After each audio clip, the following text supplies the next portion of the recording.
Bonsoir à tous et merci d'être avec nous pour cette masterclass de Claire Simon, enregistrée ici ce soir au Théâtre de l'Alliance française. Et bonsoir à vous, Claire Simon. Bonsoir. Merci beaucoup d'être avec nous et d'avoir accepté de vous prêter au jeu de cet exercice. Le principe de cette collection, je le rappelle, c'est de décortiquer les processus d'élaboration, de fabrication d'une œuvre. Ce soir, il va donc être question de votre travail de cinéaste. Depuis un peu plus de 30 ans, vous construisez une œuvre de cinéma dont l'une des particularités est qu'elle se situe aussi bien du côté du cinéma dit documentaire que du cinéma de fiction, partition que vos films ne cessent au fond de mettre en question, on va en parler. Nous sommes beaucoup à avoir découvert vos films avec Récréation, qui était sorti en salle en 98, un film pour lequel vous aviez tourné pendant un an dans la cour de récréation d'une école maternelle et qui nous montrait l'intensité des drames qui se jouent dans les jeux des enfants entre eux. Et film auquel faisait écho, je trouve, votre tout dernier film sorti en salle, Première Solitude, sorti l'an dernier, lui aussi tourné en partie dans une cour d'école, cette fois-ci d'un lycée, avec des adolescents, élèves de première à Ivry-sur-Seine, adolescents que l'on voit dialoguer, discuter entre eux de leurs histoires, de leurs familles, de leurs passions. Parmi vos documentaires, je ne vais pas tous les citer, mais parmi ceux qui sont sortis récemment, je voudrais mentionner aussi Le bois dont les rêves sont faits, en 2015, un portrait de ce lieu qu'est le bois de Vincennes et qui constitue, pour ceux qui le fréquentent, une sorte de paradis perdu. Et puis Le concours, en 2016, pour lequel vous aviez filmé le processus du concours d'entrée à la FEMIS, l'école de cinéma, une école que par ailleurs vous connaissez bien, puisque vous y avez été pendant une dizaine d'années en charge du département réalisation. Après Sinon oui en 97 et Ça brûle en 2006, vos deux premiers longs métrages de fiction, c'est grâce à l'entremise de la fiction que vous nous aviez fait pénétrer dans l'intimité des bureaux d'un planning familial, avec les bureaux de Dieu en 2008. Les conseillères du planning, on s'en souvient, étaient incarnées par des actrices, par Nathalie Baye, Nicole Garcia, Isabelle Carré ou Rachida Brakni notamment. Et puis en 2013, vous avez en quelque sorte signé un double portrait de ce lieu qu'est la Gare du Nord à Paris. Il y avait eu Côté Pile, le film de fiction, qui s'appelait Gare du Nord, avec Nicole Garcia, Reda Kateb et François Damiens. Et Côté Face, un documentaire, Géographie humaine, un parcours dans la gare à la rencontre de ceux qui y passent, qui la traversent ou qui y vivent, parfois. Et enfin, et je vais m'arrêter là pour cette longue présentation, tout récemment, vous avez réalisé un objet filmique d'un format nouveau pour vous, je crois, puisqu'il s'agit d'une série qui va être diffusée très prochainement, à partir du 13 septembre sur Ciné+, une série qui s'appelle Le Village et qui compte pour l'instant 2 saisons. Le village en question, c'est Lussas, dans l'Ardèche, une petite commune dans laquelle vous avez filmé et mis en parallèle le travail de 2 communautés. D'une part, celle qui, autour de Jean-Marie Barbe, le fondateur du Festival Les États généraux du film documentaire, œuvre pour la diffusion, la production, la défense du cinéma documentaire de création, et d'autre part, celle des agriculteurs de cette petite commune rurale. Alors ce soir, pour parler de votre travail, on va s'appuyer notamment sur le village et puis sur Première Solitude, vos travaux récents, mais pas seulement, on parlera aussi d'autres films. Mais pour commencer cette conversation, je voudrais vous demander tout simplement comment vous, dans votre parcours, vous en êtes venu à vous tourner vers le cinéma. Vous avez commencé assez jeune, je crois. Vos tout premiers courts-métrages, vous aviez une vingtaine d'années. Comment ça s'est passé pour vous, le fait de vous dire à un moment... voilà, je veux tourner des films, je veux faire du cinéma mon métier. Je sais pas. Je pense que quand j'étais petite, je voulais être une grande actrice ou une tragédienne, ou je sais pas. Et en même temps, je voulais être détective privé, comme dans les romans pour enfants. Enfin, je sais pas, oui, le Club des 5, voilà. Et je vivais à la campagne, loin du village, et peut-être que c'est une association des deux, le théâtre et la campagne, ça a donné le cinéma. Je sais pas. C'est une équation intéressante, théâtre plus campagne égale cinéma. Oui. Après, quand mon père était très malade, il a dû être hospitalisé à Paris, et je suis venue à Paris assez jeune. Et j'ai connu j'ai fréquenté la cinémathèque et j'ai connu un monde de cinéphiles qui m'a beaucoup fascinée et passionnée. Mais oui, je voulais faire de l'anthropologie. J'en ai fait un peu. J'ai étudié l'arabe classique et le berbère. J'étais très intéressée par ça. Mais c'est vrai que le cinéma m'a attrapée. Et puis, à cette époque-là, bon, moi, je voulais pas du tout faire d'école parce que j'étais persuadée qu'on m'apprendrait des choses déjà du passé. J'étais très arrogante. Et donc, j'ai tout de suite... en fait, j'ai trouvé du travail grâce aux Algériens et j'ai remercié à chaque fois. Parce que j'ai été en Algérie et j'ai rencontré avec des amis et j'ai rencontré les gens de la Cinémathèque d'Alger. Et je voulais faire... Et un des deux directeurs de la Cinémathèque d'Alger, qui était un lieu extraordinaire, vraiment au milieu d'Alger, où il y avait un ciné... Enfin, il y avait toutes sortes de films et toutes sortes de gens qui venaient voir les films. C'était magnifique. Et Yazid Roja m'a dit bah, tu devrais aller à l'ONSIC à Paris, tu trouverais des stages de montage et tout ça. Et c'est effectivement ce que j'ai fait. Parce que je connaissais personne dans le cinéma à Paris. Et j'ai appris et je suis devenue stagiaire monteuse avec des cinéastes algériens. Et c'est grâce aux cinéastes algériens que j'ai connu des cinéastes français. Donc c'était un très beau chemin, quoi. Voilà. Qu'est-ce que, dans votre pratique de cinéaste par la suite, il vous est resté de cette première expérience et formation au montage? Vous avez été stagiaire et vous avez aussi été monteuse après? Oui, ouais. oui. J'ai fait tout le cursus, mais dès que j'ai commencé à être stagiaire, j'ai tout de suite commencé à tourner des courts-métrages que je finançais moi-même. Voilà. Et c'est-à-dire que le montage, c'est une grande école du cinéma. C'est-à-dire qu'on voit les acteurs, qu'on voit ce qui marche, qu'on voit ce qui marche pas, qu'on voit les essais, voilà. Oui, j'ai beaucoup appris. Et puis on parle beaucoup. On parle des plans, on parle. Voilà, il y a énormément de discours. Entre le monteur, le réalisateur, les assistants, stagiaires, etc., qui est pas du tout celui de la critique. C'est pas le même discours. C'est vraiment... Et en même temps, c'est une réflexion assez profonde et complexe à chaque fois. Et puis, encore une fois, c'est quelque chose sur les acteurs, sur les gens filmés. On voit beaucoup de choses au montage. Vous avez aussi suivi, je crois, une formation aux ateliers Varan au début des années 80. Très vite après, quand j'ai commencé à vouloir faire des courts-métrages et que j'en ai réalisé et tout ça, je me suis trouvée sur le cursus de la fiction. Il faut... Et par chance, j'avais fait 2 courts-métrages, dont un au grec. Et heureusement, quelqu'un de chez Varan était au grec. Et j'ai réussi à avoir un stage gratuit chez Varan. Et j'ai découvert que les ateliers Varan, qui avaient été créés par Rouch et Boviala, et qui était une école de cinéma documentaire et de cinéma direct. À l'époque, c'était même cinéma direct ou rien.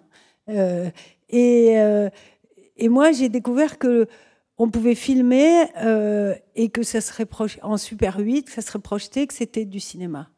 Et qu'on pouvait aussi faire un film qui était improvisé et qu'on n'était pas obligé d'écrire pour faire un film, écrire ce qu'on allait faire, qu'on pouvait partir avec une idée, avec des gens qu'on avait envie de filmer, avec quelque chose qui se construisait au fur et à mesure. Et ça a été pour moi un grand soulagement et une grande révélation. Oui. Un soulagement parce que... parce que je les voyais tous, parce qu'après, quand j'ai commencé à être assistante monteuse, tout ça, je voyais les autres et puis qui écrivaient, que les gens qui arrivaient à faire un long métrage, ils avaient écrit 10 fois un scénario, il restait presque plus rien de bien dans le scénario à la fin. Enfin, je trouvais ce processus extrêmement corporatiste. Enfin, j'avais l'impression que ça, c'était rentré dans la corporation traditionnelle du cinéma, et que c'est vrai que à cette époque-là, c'est-à-dire les années 80, le cinéma était un cinéma qui se regardait dans la glace, quoi. C'est-à-dire qu'après les années post-68 Ardes, où il y a eu un cinéma plus politique, beaucoup plus inventif, qui cherchait des nouvelles formes, etc., les années 80 étaient vraiment un cinéma très sur le cinéma. Et je me souviens qu'à l'époque, j'ai vu le premier film de Pardon et que ça a été pour moi un choc. Ça s'appelait Numéro 0. Et je me suis dit, ah oui, voilà, là, on peut inventer quelque chose qu'on n'a jamais vu, quoi. Et ça veut dire que vos premiers désirs, vos tout premiers rêves de cinéma, c'était des rêves de fiction, et que c'est aux ateliers Varan et en découvrant cette pratique du cinéma documentaire plus libre que vous vous êtes mis à vous-même avoir des envies de ce côté-là? Non, c'était plus sur la question de la forme, quoi. C'est-à-dire que je trouvais que la forme fictionnelle reconnue, mais il y a des tas de formes magnifiques.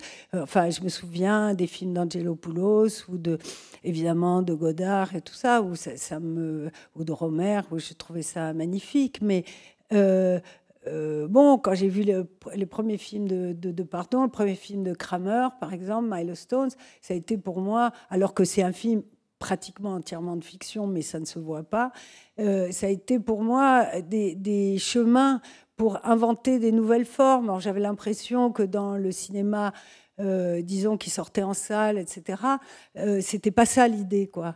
L'idée, c'était d'arriver à faire des films qui parlaient du cinéma, voilà. Et je pense que j'étais pas la seule, en fait, dans ce cas-là, puisque dans le début des années 90, on s'est retrouvé un certain nombre à avoir envie de faire du cinéma documentaire, et on a fondé Ad-Hoc, et on s'est mis à parler entre nous. Et ça a été très, très fort, hein, ce moment-là, avec Mariana Otero, avec Denis Guerbrand, avec Nicolas Philibert. Et puis, moi, j'ai fait une fois que j'avais fait un long métrage toute seule, qui était Les Patients, qui était pour la 7 Arte. Dans lequel vous suiviez un médecin, vous filmiez des scènes entre ce médecin et ses patients. Voilà, c'est son dernier mois d'exercice. Et ça m'a permis de rencontrer les films d'ici, qui étaient à ce moment-là une espèce de ce que Luc Moulet a décrit comme la ruche. Et c'était vrai. Cette société de production, les films d'ici, animés par Richard Coppens et Serge Laloux. Voilà, et on allait tous voir les films les uns des autres. Et Kramer est venu aussi au film d'ici. Et donc, il y a eu un moment, Hervé Leroux, Richard Dindo, voilà. Et tout d'un coup, on s'est mis à parler. On a eu cette grande chance que n'ont pas les gens forcément de fiction, sauf quand ils sont parfois dans une école comme à la Fémis ou dans une fac et qu'ils arrivent à se trouver. Nous, on avait vraiment cette chose de penser que le cinéma, qu'on pouvait faire un nouveau cinéma à travers le documentaire, mais pas exclusivement. Moi, j'ai tout de suite fait, après Coûte que coûte, un premier film de fiction qui s'appelait Sinon oui, et qui était parti d'un fait réel, mais qui est un film totalement de fiction. Voilà. Et dès vos premiers courts-métrages, on peut voir certains de vos premiers courts-métrages dans un DVD qui les a rassemblés, et on voit que même dans des films qu'on dit de documentaires, c'est-à-dire tournés avec des gens qui ne sont pas des acteurs professionnels, précisément, on n'est pas du côté du cinéma direct pur, comme vous disiez, qui était un peu la ligne pure des ateliers Varan à l'origine, mais tout de suite, il y a des processus de mise en scène. Je pense notamment à L'Argent de Patricia, qui est un film dans lequel vous filmiez la secrétaire des ateliers Varan, oui. Et son rapport à l'argent, ses difficultés avec l'argent, mais dans un court-métrage dans lequel vous mettez en scène votre propre rapport avec elle, la manière dont vous la dirigez. Ça veut dire que dès le début, vos envies, justement, vous vous êtes pas laissé aspirer par ce dogme, si c'en est un, du cinéma direct? Non, mais je crois que, en fait, quand je fais des films documentaires, je fais en documentaire ce que d'autres font en fiction. C'est juste ça.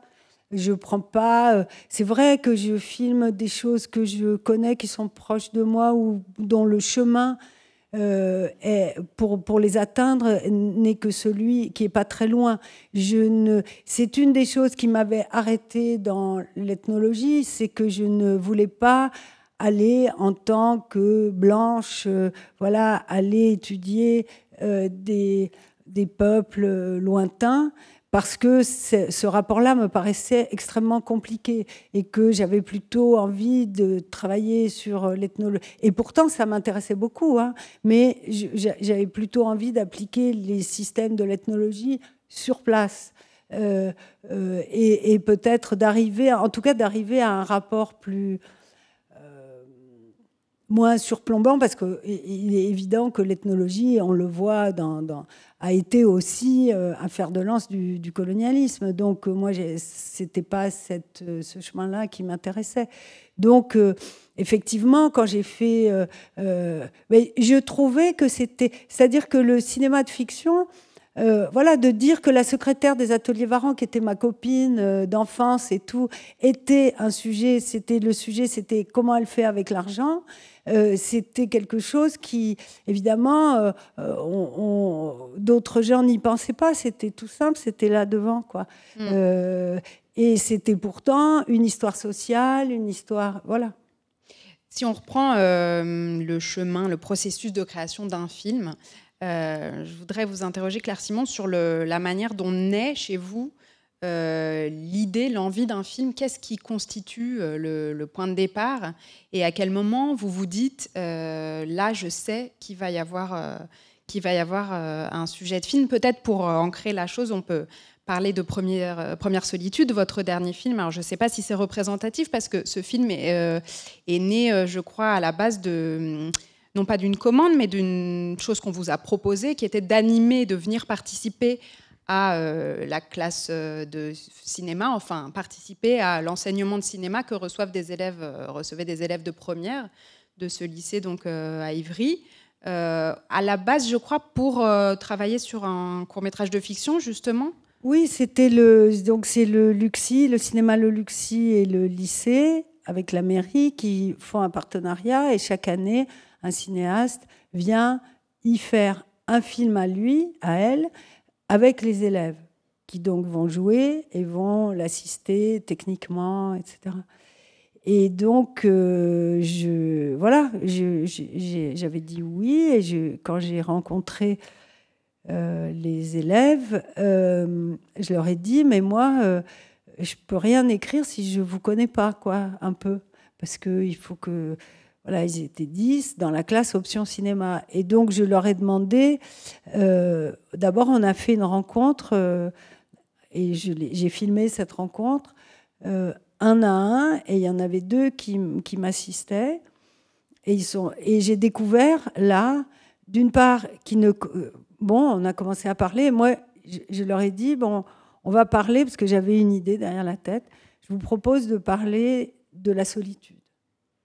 Parce que c'est une expérience que je connais, que vous connaissez. Donc, malgré nos différences d'âge, on va peut-être se comprendre. Mais quand vous dites « j'avais une idée derrière la tête », ça veut dire qu'au moment même de cette rencontre filmée, vous savez que peut-être de ça va naître un film qui sera un film documentaire autour de ces élèves ? Non, je pensais répondre à la commande, faire un court-métrage de fiction, et je cherchais les drames de l'amitié. Donc, j'ai dit la solitude.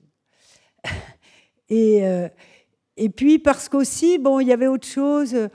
Quand j'ai fait Le bois dont les rêves sont faits, sur le bois de Vincennes, et que j'ai accompagné un peu le film, parfois les gens me disaient « oui, mais tous les gens sont seuls au bois », comme si c'était un crime. Alors que tous les gens ne sont pas seuls au bois, mais c'est vrai qu'aussi, on y va aussi parfois seul, pour y être bien seul.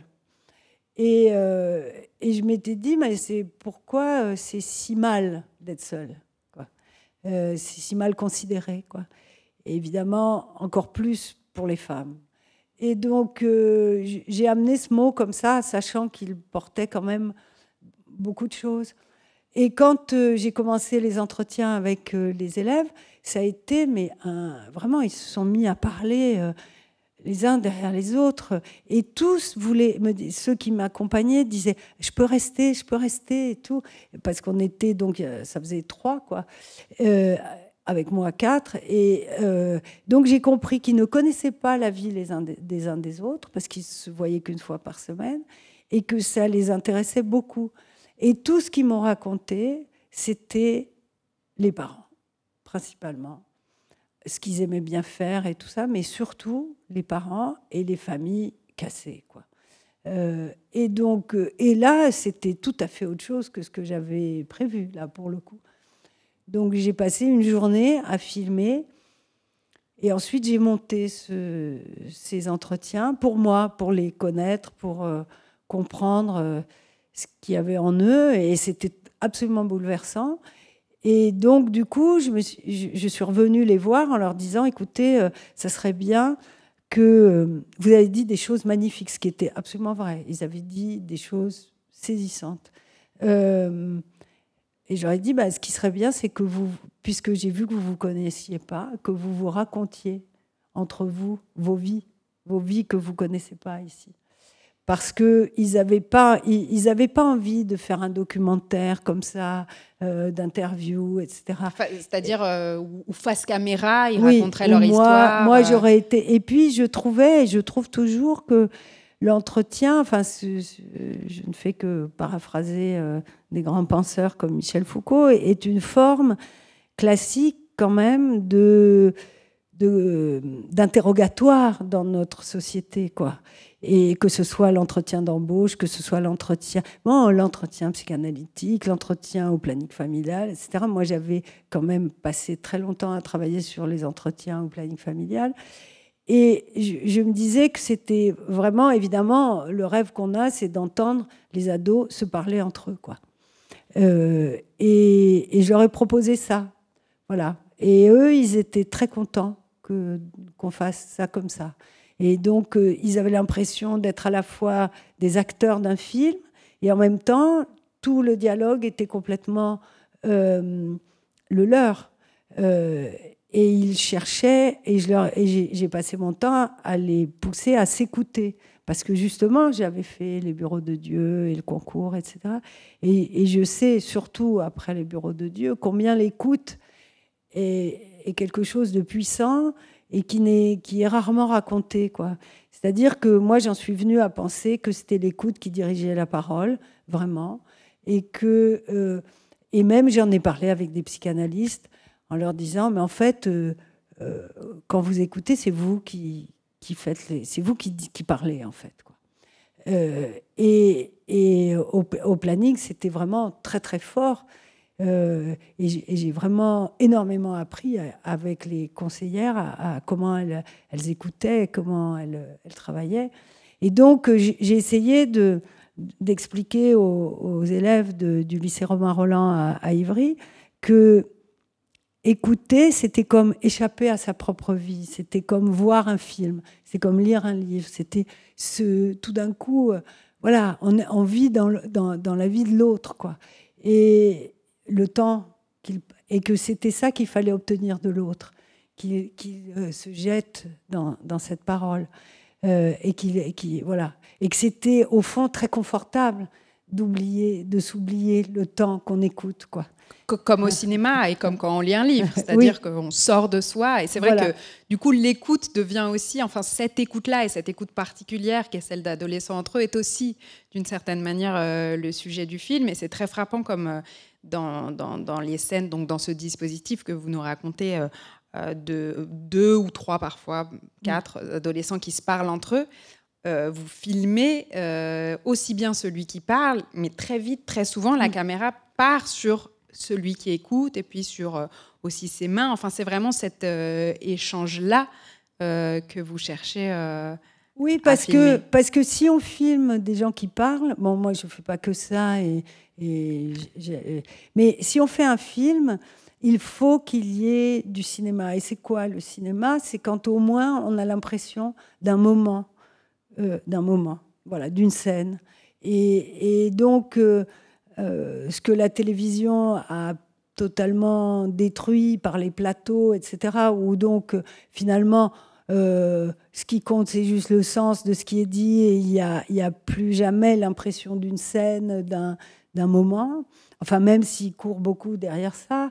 Mais moi, j'essaye tout le temps de faire en sorte qu'on ait l'impression d'un moment et de quelque chose, et que ça se fait autant par celui qui parle que par celui qui écoute. Et c'est quelque chose que j'ai énormément travaillé dans les bureaux de Dieu, où là, j'avais même mis en place, enfin, j'avais écrit tous mes mouvements de caméra à l'avance, parce que tout le texte était c'était un verbatim que les conseillères et les consultantes avaient appris par cœur. Il faut peut-être juste préciser donc les bureaux de Dieu, et c'est bien qu'on en parle parce que c'est intéressant aussi sur la manière dont naît l'envie et dont se construit la forme du film, ce trajet-là.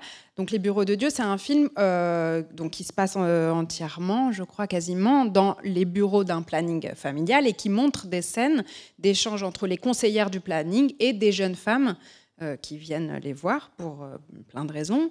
Et le dispositif de ce film-là, si on peut employer ce mot-là, c'est que les conseillères sont jouées par donc des actrices connues, et les jeunes femmes qui viennent les voir par des actrices non professionnelles, comme on dit, avec cette chose particulière que pour écrire ce film, qui est donc un film de fiction, vous vous êtes nourri d'une enquête très longue que vous avez menée, je crois, et même d'enregistrements que vous avez fait dans les bureaux d'un vrai planning, c'est-à-dire que les dialogues sont ceux qui ont été dits. Voilà.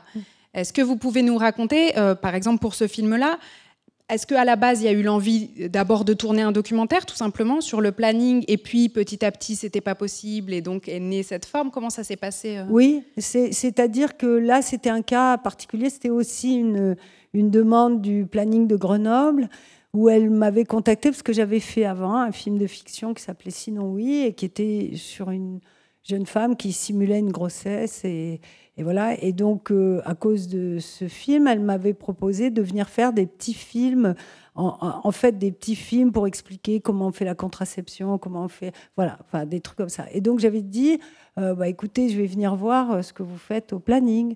Et j'ai passé une semaine à Grenoble, et j'étais sidérée, quoi. Je me suis dit, mais il faut absolument raconter ce qui se passe là. C'est magnifique, c'est extraordinaire, et on ne se rend pas compte. On ne se rend pas compte que ce sont ces femmes et ces médecins, hommes aussi, qui sont là, qui écrivent notre société, et qui l'inventent, et qui ne savent même pas où ça va. Tellement, enfin, moi, j'étais bouleversée, quoi. Et je ne savais pas comment faire, puisque le principe du planning, c'est l'anonymat. Et que ça ne sert à rien de dire « je vais filmer vos pieds », etc. Parce que moi, ce qui m'intéressait, c'était les situations d'écoute, et puis la vie du planning, leurs discussions, etc. Je trouvais ça vraiment très, très fort. Et surtout, c'était fini, il n'y avait plus de lutte. Enfin, il y avait des luttes, bien sûr, mais enfin, je veux dire, le droit à l'avortement et le droit à la contraception étaient acquis déjà depuis 20 ans ou 30, voilà, 30 ans, c'était plus le problème. Enfin, il y avait des violences, il y avait eu le sida, il y avait beaucoup de choses, mais disons que c'était surtout, j'étais intéressée par ce qu'il y avait de plus banal. Une fille vient, elle a oublié sa pilule. Et là, toute la société a changé, quoi. C'est-à-dire, on voyait comment une jeune fille, enfin, dans les dialogues, on voyait que cette question de prendre la pilule tous les soirs, de l'oublier, de tout ce que ça charriait, de son histoire, et comment les conseillères faisaient apparaître ça et tout. Et donc, moi, j'étais bouleversée, et je ne savais pas comment j'allais faire.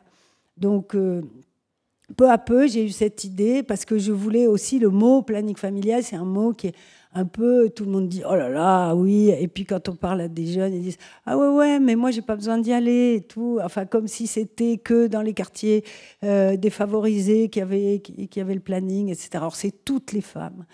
Et d'ailleurs, au planning, il n'y a pas que des jeunes qui viennent, il y a aussi des femmes plus âgées, puis il y a des femmes très âgées qui y travaillent. Donc, c'est aussi un monde de femmes. Et le cinéma n'a filmé que des bonnes sœurs ou des coiffeuses. Et donc, ça valait le coup de filmer autre chose, quoi, je trouvais. Et donc, j'ai cherché. J'avais l'idée d'avoir des vedettes. Et j'ai compris... Alors, j'ai fait un atelier à la fac avec des étudiants. Et je leur ai proposé voilà, de faire, comme les psychanalystes font parfois une analyse didactique, je leur ai proposé de tourner des séquences didactiques. C'est-à-dire qu'on a tourné 2 séquences, 2 entretiens que j'avais enregistrés. D'abord, il y a eu l'idée d'enregistrer les entretiens, ce que j'ai fait. Et là, j'ai compris comment faire. J'ai compris, j'ai fait venir des actrices, j'ai fait jouer des étudiants, des gens de la fac et tout, et j'ai compris le système. Et là, j'ai dit, voilà, à Richard Coppens, qui était le producteur de ce film, voilà comment on va faire. On va prendre des actrices célèbres pour faire les conseillères du planning, et on va prendre des inconnus pour faire le public, ce qu'on appelle le public. C'est-à-dire toutes les femmes qui viennent au planning ou les gens qui viennent au planning. Et on a poussé ce principe très loin, au point que jamais elles ne se rencontraient avant qu'on tourne et que tout le monde apprenait les textes que j'avais. Donc c'est comme si j'avais fait un documentaire sur le papier, que j'ai monté sur le papier, et qu'ensuite j'ai réalisé en fiction. Et j'ai mis assez longtemps à me convaincre que c'était un vrai défi de cinéma, que c'était vraiment de la fiction et tout ça. Et puis une fois que j'ai été convaincue, ça a été très vite, ouais. J'en reviens à cette question du point de départ, de la manière dont l'envie d'un film peut naître et dont on se dit qu'il y a matière effectivement à un film. Beaucoup de vos films s'ancrent dans un lieu précis. C'est l'une des lignes fortes de votre cinéma. Je pense à la cour de récréation de l'école maternelle de récréation, le bois de Vincennes pour le bois dont les rêves sont faits, on l'a dit, la gare du Nord, bien sûr, pour les 2 films dont je parlais tout à l'heure. Est-ce que un lieu précis que vous aimez ou dont vous êtes frappé, je ne sais pas, par la singularité, ça peut être un moteur de désir pour vous? Mais parce que moi, je cherche ce que c'est qu'une histoire. Et j'ai l'impression, depuis toujours, et j'ai l'impression que partir d'un lieu, c'est une autre manière d'attaquer la question de l'histoire. Qu'est-ce que c'est qu'une histoire? Comment ça a lieu? Justement, on dit une histoire a lieu. Donc, voilà. Par exemple, quand je suis partie Gare du Nord, j'avais pas d'histoire et je me suis dit, dans ce lieu, il y a des histoires. Et donc, je pars du lieu et je vais chercher les histoires là. Et voilà. Parce que j'ai l'impression que et le lieu et le documentaire ou la réalité, enfin, que c'est intéressant. C'est pas, enfin, il y a des films magnifiques, sublimes et tout. C'est pas la peine de les refaire, quoi. Il faut trouver un autre chemin. Et voilà, le lieu est un autre chemin. C'est un chemin traditionnel du documentaire. Parce que c'est, comment dire, le film en béton, quoi. C'est le film en dur, quoi. C'est un territoire. Le territoire voilà. désigne aussi un processus de tournage. On sait qu'on va être là tous les jours, par exemple. Ouais. Voilà. Mais par exemple, voilà, la question pour moi est avant tout celle de je me demande toujours quand est-ce que c'est une histoire, comment on le voit, et ça a été une question très forte du village tout le temps dans le tournage à Lussas. Et le lieu est une autre manière d'aborder les histoires. Voilà. Ça a été comme ça pour chaque film. J'ai l'impression que le lieu contient les histoires, de façon presque magique, quoi. Et ça a été d'ailleurs dans Récréation mon premier principe, et c'est ce que j'ai même écrit. J'ai dit c'est une topographie de la cour, et dans la cour, les histoires sont là. Et elles sont dans des lieux. Le banc, la gouttière. Là. Et c'est ce qui s'est passé. Sans doute, on ne voit que ce qu'on devine. Comme, voilà, enfin, je veux dire, on dit toujours qu'est-ce que c'est que le réel. Le réel, c'est les questions qu'on pose au réel. Donc, évidemment, je pars avec une question qui est les lieux contiennent des histoires, ils les génèrent. Mais je crois profondément, et je crois que c'est une très vieille idée, c'est une idée qui vient des Grecs, quoi, que l'histoire, elle est plus forte que tout. C'est-à-dire, on ne peut pas dire non à l'histoire. C'est Oedipe qui nous l'explique, quoi. Voilà. Et donc, moi, je cherche ça. Vous dites, pour Récréation, c'est même quelque chose que j'ai écrit, ce film, et une topographie du lieu. Est-ce que l'écriture, c'est quelque chose que vous aviez écrit avant? Est-ce que il y a un moment où vous avez besoin de mettre sur papier l'idée du film avant même peut-être de commencer à tourner ou pendant le tournage? Est-ce que écrire un film, c'est important pour vous, Claire Simon? Oui, sans doute. Moi, ça m'énerve. Hein. Je suis contre. Bon, voilà. Alors je suis pourquoi? contre parce que je suis pour la littérature, je suis pour l'écriture, la vraie écriture, le roman, etc. Je suis pour l'écriture.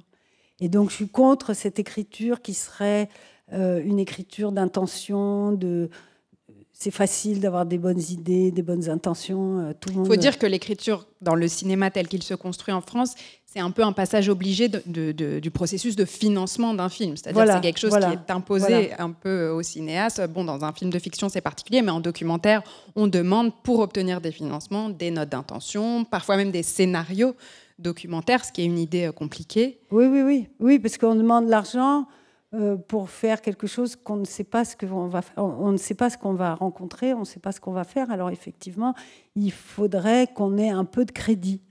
Voilà, au sens, on a du mal à le trouver, ce crédit, et on devrait avoir du crédit, en fait. Pouvoir, bon. Bien dans tous les sens du mot crédit. Oui, bien sûr que le mot, il y a quelques mots et surtout des principes. Moi, je pars assez vite avec un principe que je respecte. Même si j'aime bien, par exemple, je ne suis pas obsessionnelle, c'est-à-dire que j'ai un principe, une contrainte, etc. Mais parfois, je la casse au moins une fois, quoi, pour dire que j'en suis consciente, etc. Mais bien sûr, du coup, l'écriture est une manière de réfléchir, évidemment. Donc, c'est très important. C'est très différent de réfléchir soi-même en écrivant que de réfléchir pour séduire des programmateurs de chaîne, quoi. C'est pas la même chose. Mais ça veut dire que pour vous, il y a un moment où dans l'élaboration du film, y compris au moment même du tournage, quand vous commencez, ça vous aide de mettre sur papier quelque chose qui est de l'ordre d'une pensée de ce que vous êtes en train de faire? Un petit peu, pas énormément. Je pense que je rêve. Enfin, par exemple, Première solitude, pour moi, c'était vraiment formidable. J'ai écrit un quart de page avant de commencer et le travail s'est fait en cinéma. C'est-à-dire qu'on est aujourd'hui, et c'est arrivé autrefois, on avait très peu de pellicules, très peu de moyens de travailler en cinéma. Aujourd'hui, on peut vraiment penser directement au cinéma. Ma comparaison classique, c'est de dire Claude Monet, il n'écrivait pas je vais aller peindre la meule de foin selon la lumière, etc. Il le faisait et on voit bien qu'il avait un bateau exprès pour peindre et tout ça. Donc, je pense qu'on devrait arriver au rapport qu'ont les peintres avec la peinture, qu'on devrait arriver au même rapport. En tout cas, moi, c'est quelque chose vers lequel je tends, quoi. Et donc, pour moi, c'est très important plutôt de commencer à monter très vite pour voir ce que j'ai fait, quoi. Et alors, avant même le montage, vous dites qu'il faut exercer son geste, au fond, pratiquer comme un peintre pratique. Il y a une autre particularité de votre geste à vous, c'est que c'est vous, pour tous vos films, je crois, vous allez me dire si je me trompe, qui tenez la caméra. Vous faites vous-même le cadre de vos films, y compris dans les films de fiction, ce qui est rare, c'est-à-dire qu'en cinéma documentaire, ça arrive souvent que le réalisateur soit lui-même le cadreur. En cinéma de fiction, il est une distinction bien établie. D'habitude, il y a le réalisateur et puis le chef opérateur qui fait la lumière et qui souvent est aussi le cadreur. Pourquoi est-ce que c'est important pour vous, le fait de tenir la caméra, Claire Simon? Parce que je ne sais pas le faire et que j'ai appris toute seule, que c'est mon rapport physique avec les gens que je filme. C'est un rapport très physique, la caméra. C'est d'être avec eux dans le même moment, de faire les choix, d'être le premier spectateur, de choisir de façon très instinctive, sans avoir à défendre devant quelqu'un d'autre les choix que je fais. Alors j'ai fait 2 films où j'ai partagé un peu le cadre avec Richard Coppens, mais c'est vrai que ça m'a donné de fiction là, mais c'est un rapport aux gens que je filme, et c'est pour ça que c'est pas difficile du tout en fiction, parce que c'est un rapport aux acteurs. Et donc les acteurs me le disent que c'est beaucoup mieux pour eux quand je filme, parce qu'ils sentent que je suis avec eux, et même si je décide de filmer là alors que Nathalie Baye est là, elle sait que je suis en train de filmer la scène. Donc il y a quelque chose du coup, je suis moins obligée de commenter, de dire c'était bien, c'était pas bien, etc. Parce qu'on fait la chose ensemble et on travaille, on fait la scène ensemble. Et c'est une chose que j'aime beaucoup. Et puis, voilà, j'aime beaucoup filmer. Je n'ai pas appris traditionnellement, donc je suis maladroite, mais j'ai beaucoup de plaisir à filmer les gens et les paysages et les corps. Et voilà, c'est une chose que... Et puis, dernière chose, quand on est une femme, c'est le seul moyen que j'ai trouvé, moi, pour avoir le pouvoir. Voilà. Parce que c'est un objet de moi pouvoir, qui appuie sur le bouton. La caméra. Voilà, donc personne ne peut me dire non, non, mais non, c'est moi qui appuie sur le bouton. Alors, on parle de rapport de pouvoir. Une autre ligne forte thématique de vos films qui se retrouve dans plusieurs films, c'est le travail. Vous aimez filmer des gens au travail, montrer le travail dans sa dimension à la fois concrète et aussi romanesque, aventureuse, épique même parfois, Claire Simon. C'est vraiment le cœur de votre série Le Village qui nous montre, je l'ai dit, en parallèle le travail de ce groupe de gens qui, à l'USAS, œuvrent pour lancer Tenk en particulier, cette plateforme de documentaires qui existe désormais, qui permet de voir des documentaires en ligne. Et puis en parallèle, le travail des agriculteurs du coin, d'un en particulier que vous suivez longuement, qui cultive des fruits. On voit aussi un vigneron qui fait du vin naturel. La série m'a fait beaucoup penser, quand je l'ai vue, à un film que vous avez mentionné tout à l'heure, qui s'appelait Coûte que coûte, un film qui date de 95 et pour lequel vous aviez filmé la petite équipe d'une entreprise réunie autour d'un petit entrepreneur qui tentait vaille que va de faire survivre une petite entreprise de plats cuisinés pour grande surface. Est-ce que votre envie de tourner Le Village, cette série, elle est née de ce désir de renouer avec cette chose qui consiste à filmer des gens au travail, tout simplement? Oui, oui. Enfin, le désir, quoi. Le désir, ce qu'on fait toute la journée, il faut pouvoir en faire un récit épique, effectivement. Enfin, c'est prétentieux de dire ça, mais en tout cas, une histoire, que ça puisse être vraiment une histoire, puisqu'on y passe tant de temps et tant de passion. Et voilà, c'est vrai que c'est une chose qui me fascine. Après, l'USAS m'a toujours... j'ai toujours été très impressionnée par ce village, par le geste de Jean-Marie Barbe et de tous ceux qui travaillent avec lui, de faire venir le cinéma documentaire dans ce petit village d'Ardèche, qui est comme un village de western avec une seule rue. Et j'ai toujours aimé, en allant à l'USAS, voir les tracteurs traverser les festivaliers et tout ça. Et je trouvais ça magnifique. Et puis de voir des films dans l'école, dans le hangar, voilà. J'étais très jalouse, en fait, parce que moi, j'ai grandi pas loin d'un village et je me disais, mais comment il a fait quand même? Wow, c'est vraiment incroyable. Et puis, un jour, j'ai appris qu'ils avaient cette idée de... Alors, ils montent une télé à l'USAS. Et que Jean-Marie venait à Paris. Il monte une télé à l'USAS, c'est le titre, je crois, du tout premier épisode qui présente un peu qu'est-ce qui se passe. Et que donc, il vient à Paris chercher de l'argent, etc., essayer de convaincre des gens, trouver des partenariats, etc. Et là, je me dis, bon, quand même, là, c'est quand même... On a bu un coup avec ma productrice Rebecca Hauzel, et on a discuté de ça, et je lui dis, mais c'est vraiment génial, il faut absolument filmer ça. Et elle m'a dit, bah, banco. Voilà, et on est parti comme ça l'été 2015, sans la fleur au fusil, sans rien d'autre que cette idée. Et j'étais très impressionnée par c'est-à-dire des gens qui croient à leur histoire, qui ont un tel désir, et comment ils font avec leur désir. Et un village, c'est un studio. C'est petit, on voit on voit mieux les choses. J'ai appris ça avec Récréation ou avec Coûte que coûte, que plus c'est petit, mieux c'est pour le cinéma, parce qu'on voit mieux, quoi. C'est comme, voilà, comme une pièce de théâtre qui réduit un peu le monde à quelque chose qui devient plus intelligible. C'est un microcosme, quoi. Voilà. Et donc, cette idée... Mais au début, c'était très difficile. Et puis, je me trouvais contrainte à des choses que je déteste, c'est-à-dire filmer des débats, filmer des trucs... Enfin, je veux dire, j'étais dans la position la plus inconfortable qui soit. Des gens connaissaient mes films, ils me voyaient en train de filmer comme si j'étais, je sais pas, un espèce de reporter. Vous voyez, c'était très douloureux.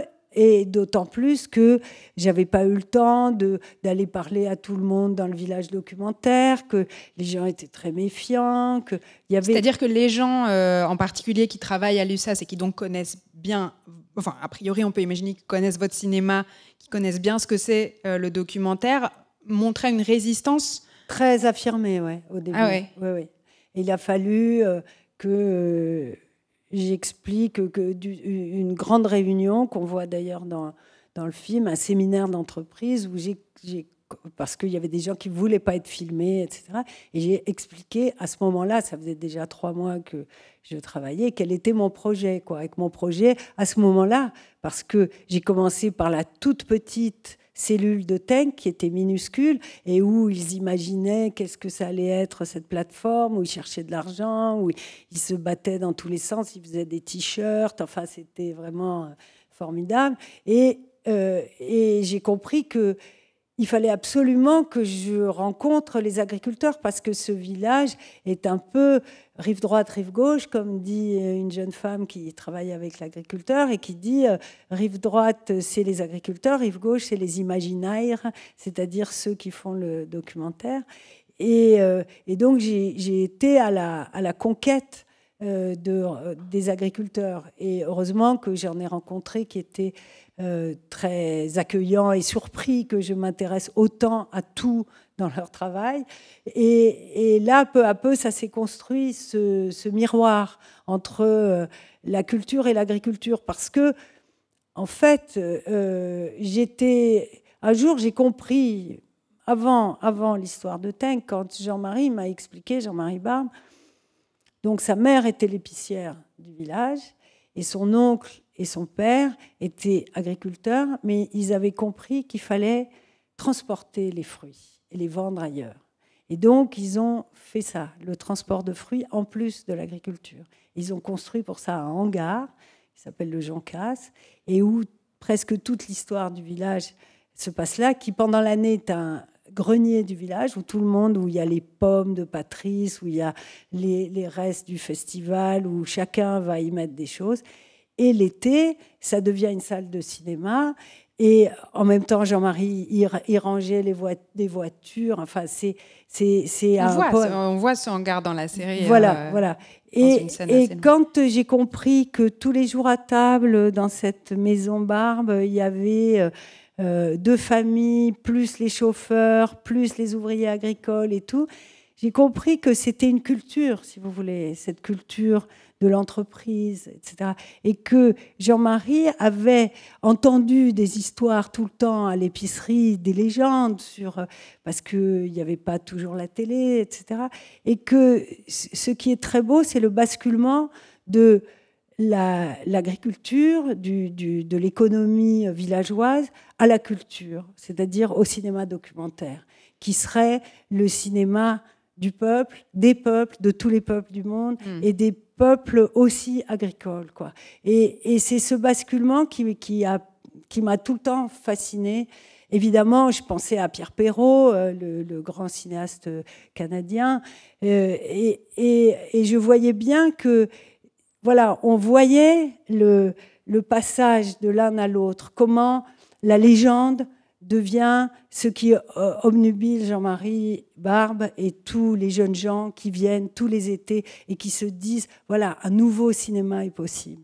Et ce qui est très beau dans la série, c'est qu'on a l'impression, avec ce parallèle, qu'au fond, en dernière instance peut-être, ces gens qui travaillent pour la défense du documentaire de création et puis les agriculteurs, au fond, ils font un peu la même chose, c'est-à-dire que leur travail procède des mêmes énergies, des mêmes, des mêmes passions. Parce ils essayent de trouver un modèle économique viable et qui leur demande parfois un travail de fou et des déconvenues terribles pour faire ce qu'ils croient qui est beau. Voilà, que ce soit des fruits, du vin nature, du vin pas nature, des films documentaires qu'on montre à d'autres. Voilà. Je voudrais qu'on dise un mot de cette étape fondamentale dans la fabrication d'un film, qui est le montage. Est-ce que, pour vous, Claire Simon, c'est un moment d'écriture du film à part entière, ou est-ce que le tournage, quand même, prime? Est-ce que vous passez de longs mois sur le montage? Je pense, j'ai en tête la manière dont Frédéric Wiseman travaille, par exemple, et on sait à quel point lui passe des mois et des mois et des mois à vraiment trouver son film au montage. Est-ce que c'est le cas pour vous aussi? Quel rapport vous avez à ce moment-là? Oui, mais je pense que Wiseman est vraiment un homme du montage et un monteur extraordinaire. Moi, comme je filme, et que je prends des risques maximum au tournage, le montage est extrêmement important, mais n'est pas du même ordre que cette construction que Wiseman tourne pour avoir de quoi monter. Moi, je tourne pour tourner. Après, ça veut dire aussi que vous n'avez pas un nombre d'heures de rush? Si, j'ai beaucoup d'heures de rush parce que je recommence, parce que ça vient pas. Mais peut-être que j'en ai moins que lui, je sais pas. De toute façon, maintenant, on parle plus en heures, on parle en gigas. Donc, Mais par exemple, bon, si on prend la série Le Village, il y avait des tas de questions qui me hantaient dans l'histoire, des choses que j'avais envie. Moi, je parlais beaucoup avec Jean-Marie et je ne voulais pas faire d'entretien et discuter avec lui parce que je trouvais que c'était vraiment un personnage comme le maire, etc., et que je les voyais à l'œuvre et que c'était ça qui était beau. Et donc, il y avait des tas de questions et des choses qui me racontaient que j'attendais de voir surgir. Et donc, je prenais le risque, par exemple, des saisons. C'est-à-dire que des histoires dont j'aurais eu besoin peut-être au 3e épisode arrivaient au 8e. Et ça, c'est quelque chose que je trouvais très intéressant et qu'on a respecté avec Luc de la même manière. Luc Forveille, le monteur avec qui vous travaillez depuis plusieurs films. Et vraiment, c'est un risque que j'ai pris aussi dans le bois. C'est-à-dire que les saisons, j'aime bien, c'est un truc assez classique de l'époque de l'Oulipo, quoi. C'est-à-dire, je prends des risques au tournage qui sont des risques sur lesquels je ne pourrais absolument pas revenir. C'est la contrainte forte. Ouais. Oui.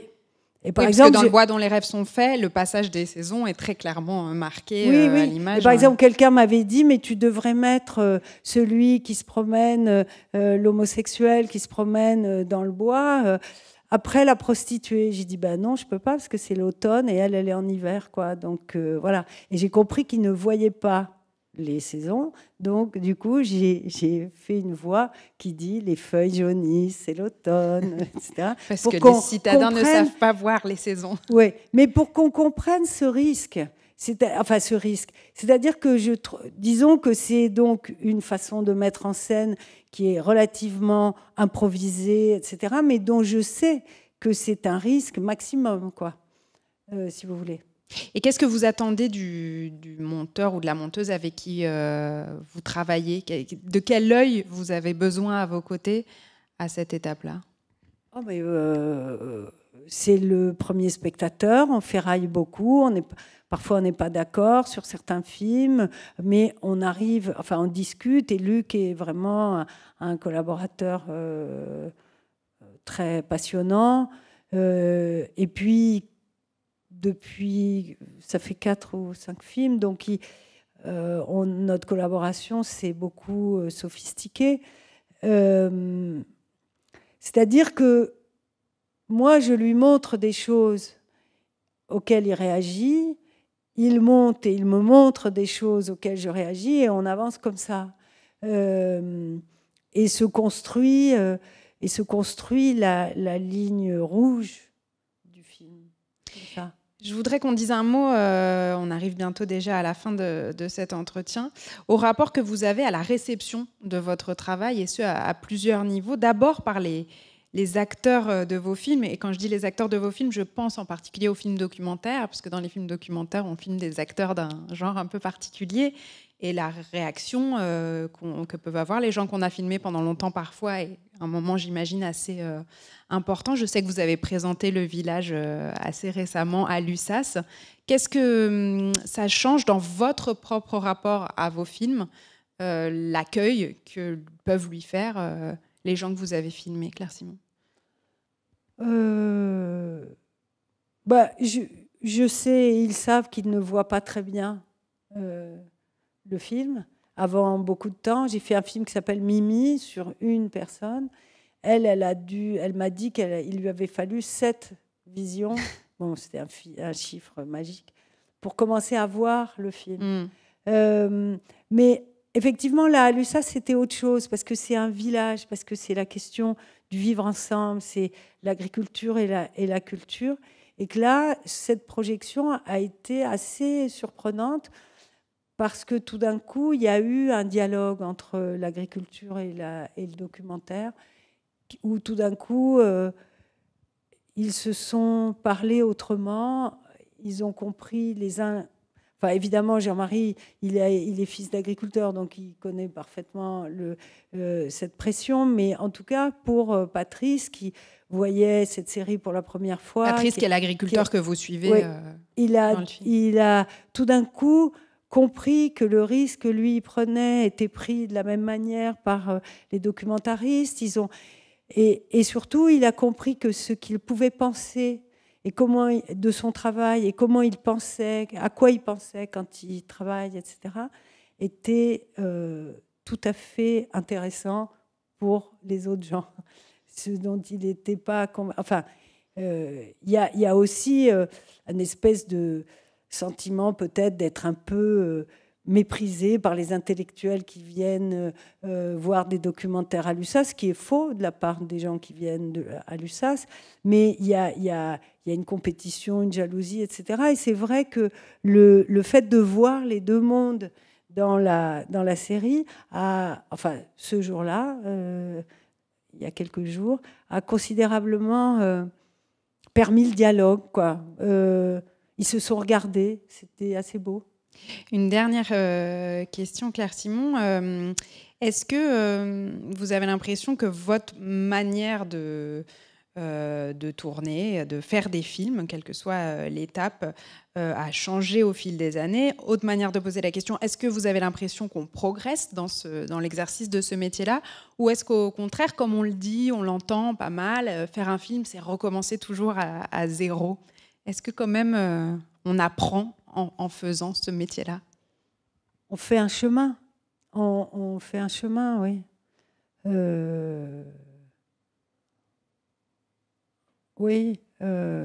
Moi, j'ai l'impression d'avoir envie de faire à chaque fois d'autres choses, de tenter d'autres chemins.